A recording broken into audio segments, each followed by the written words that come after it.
જો આજે તમારા મમ્મીને એડમિટ કરવાના હોય ને તો હું રજા નથી લેવાની. મારી ઉપર તો પહેલેથી જ કેટલી જવાબદારી છે, મારાથી સેવા નહીં થાય. અને જો તમારે કાંઈ કરવું હોય ને તો તમે રજા લઈને સેવા કરજો.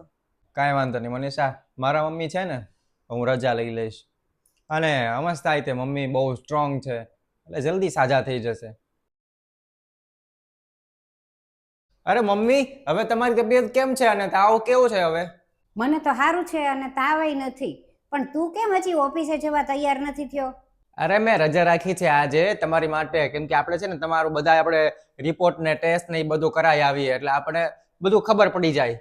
અરે ના ના, તારે રજા લેવાની કાંઈ જરૂર નથી. મારે રિપોર્ટ કરાવવા હશે ને તો હું મારી જાતે જઈને કરાવી આવીશ. અને આમાંય તેને આ મનીષાને નોકરીએ જવાનું હોય તો એને કોણ મૂકવા જશે તું રજા લઈશ તો? અને આમ જો મને હમણાં ભૂખ જ નથી લાગી એટલે મારી હાટું થોડીક ખીચડી જ ખાલી બનાવીને જાજે. અને તમે જાઓ ને તો ચાવી મને ત્યાં આપતા જાજો. હું મંદિરે જઈને આવું છું તો મંદિરે દેતા જાજો. તમારા મમ્મીને કાંઈ ખબર નથી પડતી, ગમે ત્યારે અહીંયા આવી જાય છે. એને રજા હોય એમ તો જોવું જોઈએ ને કે રજા હોય ત્યારે જઈએ. હવે મારાથી બે કામે નથી થતા. અરે મનીષા, તું મમ્મીને સમજવાની ટ્રાય કર. હવે એકલા રહી ગયા છે અને એકલા ન રહી શકે બીજા ઘરે, એટલે અહીંયા આવી જાય છે. આપણે બધા હોઈએ ને તો એને ગમે. હવે એક કામ કર, મારો તો વિચાર એવો છે કે તારા મમ્મીને અહીંયા બોલાવી લે. બેયને સારું ચાલે છે, બેયને સારું બને છે તો એ એક સાથે રહેશે. અને બાકી જમવાની વાતમાં ક્યાં કાંઈ મોટું છે જ તે. હવે એક કામ કરજે તું, ચાલો ઈ જવા દઈએ, તું ખાલી ખીચડી બનાવી નાખજે, આપણે બે બહાર ત્યાં જમી લેશું. ચાલ તું તૈયાર થઈ જાય ઓફિસ જવા માટે, હું તૈયાર થઈ જાઉં. લે અહીંયા મારે એકલું નથી થતું, મારા મમ્મીને બોલાવવાની વાત કરે છે. આની અરે તો વાત કરવી જ નકામી છે. ચાલો બનાવું ખીચડી. આ તો ઓફિસમાં એટલું કામ હતું ને કે હું કહું. ભાવિના રિપોર્ટ જોઈ દે તો આવી ગયા. હે ભગવાન, હવે ખર્ચો આવશે. મમ્મી પાસે એના નોકરીના પૈસા પડ્યા જ છે અને ન હોય ને તોય હું તો છું જ તે, એટલે હું કરી નાખીશ તમારે. હા બસ ઈ જ સાંભળવા માંગતી હતી. જોઈ લો તમે તમારું.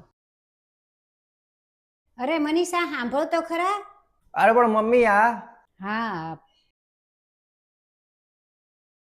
કેમ, શું થયું? કાંઈ સિરિયસ વાત છે? તારે જાણવું જ તું ને તો ત્યાં ઊભું રહી જવાય, ત્યાંથી ભાગી ન જવાય. મારા મમ્મીએ બોલાવી તને પણ તો ભાગી. અને એ રિપોર્ટ મારા મમ્મીના નથી, તારા મમ્મીના છે. મારા મમ્મીના રિપોર્ટ?